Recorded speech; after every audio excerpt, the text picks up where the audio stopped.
Hello बच्चों, late us see this question.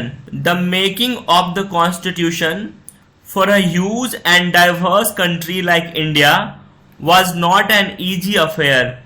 Justify the statement. तो हमारा क्वेश्चन है कि इंडिया जैसी डाइवर्स और ह्यूज कंट्री के लिए कॉन्स्टिट्यूशन बनाना एक आसान काम नहीं है. हमें इस स्टेटमेंट को जस्टिफाई करना है. Now let us see the key concept. So the key concept for this question is constitution. Now what is constitution?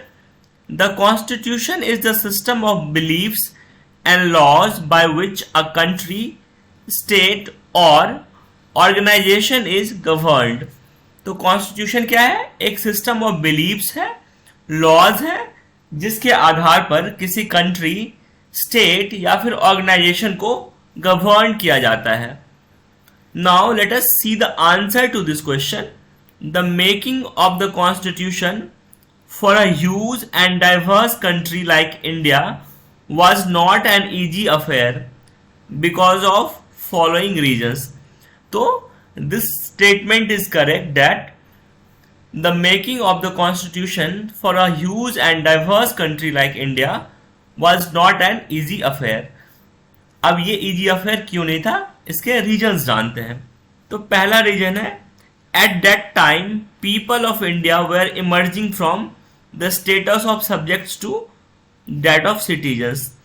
तो जब हमारा देश आज़ाद हो रहा था तो हम लोग ब्रिटिश की कॉलोनी थे. We were the subjects of the British, और हम लोग सब्जेक्ट से सिटीजन्स की तरफ मूव कर रहे थे.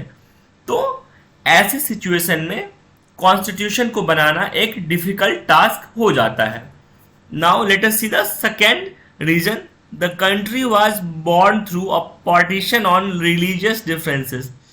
तो जब हमारा देश आज़ाद हो रहा था तो इसके दो टुकड़े हो गए on the basis of religious differences. Option 3 है, the British had left it to the rulers of the princely states to decide their merger with India और पाकिस्तान.